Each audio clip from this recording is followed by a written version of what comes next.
Then you bought a 4K TV. You paid for the resolution, the HDR sticker, and the premium picture badge on the box. But right now, in your living room, there's a good chance you are not watching 4K. Not because your TV is broken, and not because your streaming service is lying to you. Because the TV, straight out of the factory, is not set up to show you what you paid for. It's set up to sell itself on a showroom wall. Electronics stores are lit like operating rooms, bright, fluorescent, and competing screens everywhere. So manufacturers ship TVs in a mode built to win that fight, not to look good in your dim living room at 8 p.m. Most people never touch that setting. They just assume the picture in front of them is 4K. It's not. It's a compromise tuned for a room you don't live in. Here's the mechanism, piece by piece. Piece 1, the picture mode. Every TV ships with a default mode, usually called vivid, dynamic, or standard. These modes push contrast, saturation, and sharpness to the extreme edge of what the panel can do. It looks punchy for about 10 seconds on a store wall. At home, that same setting oversaturates skin tones, crushes shadow detail, and adds a kind of digital noise to anything dark. You're not seeing more detail, you're seeing distortion dressed up as clarity. Piece 2, the sharpness trap. Sharpness sounds like it should help a 4K picture. It doesn't. When sharpness is pushed too high, TV starts drawing artificial outlines, halos, around edges to fake extra detail. The result is a slightly grainy, slightly blurry image, which is the exact opposite of what 4K is supposed to mean. Piece 3. Motion smoothing, also known as the soap opera effect. Every brand has its own name for it. MotionPlus on Samsung, TruMotion on LG, MotionFlow on Sony. It inserts artificial frames between the real ones to make motion look smoother. Instead, it makes $200 million movies look like they were shot on a daytime soap opera. This is the single most common complaint film directors have about how their work is displayed on modern TVs. Piece 4, Energy Star Defaults. When you first set up a new TV, then, it often asks you to choose home mode instead of store mode. That sounds like the right choice, and it is, but home mode is frequently tuned down in brightness, specifically to meet energy efficiency certification targets, not to look its best. You're watching a dimmed, undersaturated version of the panel's real capability. Piece 5, the invisible one, chroma subsampling. This is the part almost nobody knows exists. When a 4K signal travels from your streaming box, game console, or PC through an HDMI cable, the TV often compresses the color information to save bandwidth. This is called chroma subsampling. For movies and TV shows, it's usually invisible. But if you're using your TV as a monitor, or viewing detailed graphics, text, and fine detail can come out soft or fuzzy, even though the resolution says 4K. The picture is technically 4K pixels, but the color data behind those pixels has been quietly compressed. Put it together, and you get a TV that is, on paper, in a 4K display, but in practice is running 5 separate settings that were never optimized for how you actually watch it. Here's the part that matters. None of this requires a workaround, a jailbreak, or anything shady. A fix is a feature the industry already built for you. You just have to know it exists. It's called Filmmaker mode.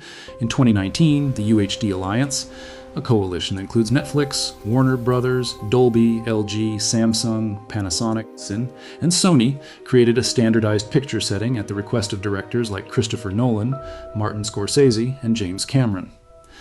Their complaint was simple. Audiences were watching their films with motion smoothing, over-sharpening, and blown-out color completely mangling the image they intended people to see. Filmmaker mode is the industry's official answer.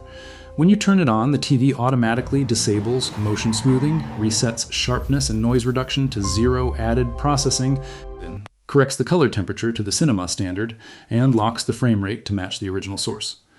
It is not a hack. It is not a bypass. It is a manufacturer-installed feature, backed by an industry alliance, sitting in your settings menu right now. The second piece of the fine print is the chroma setting, usually labeled HDMI UHD color or HDMI enhanced format. Turning this on tells the TV to stop compressing color data on that HDMI port and accept the full uncompressed 4:4. 4 signal, the same standard used by professional monitors.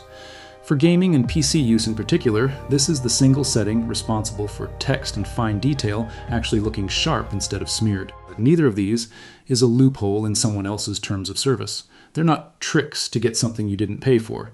They're settings the manufacturer already shipped, already tested, and already put a name on. Most people just never scroll past standard to find them.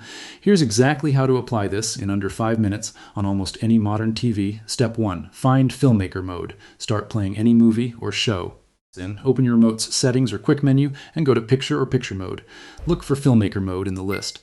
On LG's WebOS, Samsung's Tizen, Sony's Google TV, and most Roku and Fire TV models, it's listed directly alongside Standard, Vivid, and Cinema. Some TVs will auto-switch into it when they detect supported content from apps like Prime Video or Apple TV Plus, but it's worth checking that it's actually engaged. Step 2. If your TV doesn't have Filmmaker mode, use Cinema or Movie mode instead. Older or budget models may not carry the official label, but Cinema or Movie presets are built on the same underlying philosophy: minimal processing, accurate color. Select that instead of Standard or Vivid. Step 3. Manually kill motion smoothing if it's still active. Go into Advanced or Expert picture settings and look for Motions, Motion Plus, TruMotion or MotionFlow. Set it to off, or if the TV forces a minimum, set it to the lowest judder reduction only option. And with zero blur reduction, Steeper 4, turn on HDMI UHD color for the right port. This lives in General Settings or External Device Manager, depending on the brand. It's applied per HDMI input, so make sure you're enabling it specifically on the port your console. And Streaming Box or PC is plugged into a Steep 5. Check your cable. This setting only works if your HDMI cable can carry the bandwidth. You want one labeled Premium High Speed or Ultra High Speed. A cheap or old cable will bottleneck the signal even with every setting correct. Step 6. Turn off Eco Mode or the automatic light sensor. This is what's silently dimming your home setup. And disabling it lets the panel actually run at the brightness it was designed for 6 settings, 5 minutes, and you're watching the picture your TV was actually built to produce, the one that got tested in the manufacturer's lab, and not the one built to win a showroom. None of this is a secret trick or a way to cheat anyone. It's just information that isn't handed to you at checkout. And manufacturers aren't hiding these settings maliciously. They're just optimizing the default for 2 audiences that aren't you: the retail floor and the energy efficiency regulator. The actual capability of your TV, the one you paid for, is sitting a few menus deeper, fully legal, fully supported, and fully yours to use. That's really the pattern behind a lot of these systems. The best setting, the best rate, the best plan, it's rarely hidden. It's just never the default. If you found this useful, hit subscribe, and I'll see you in the next one.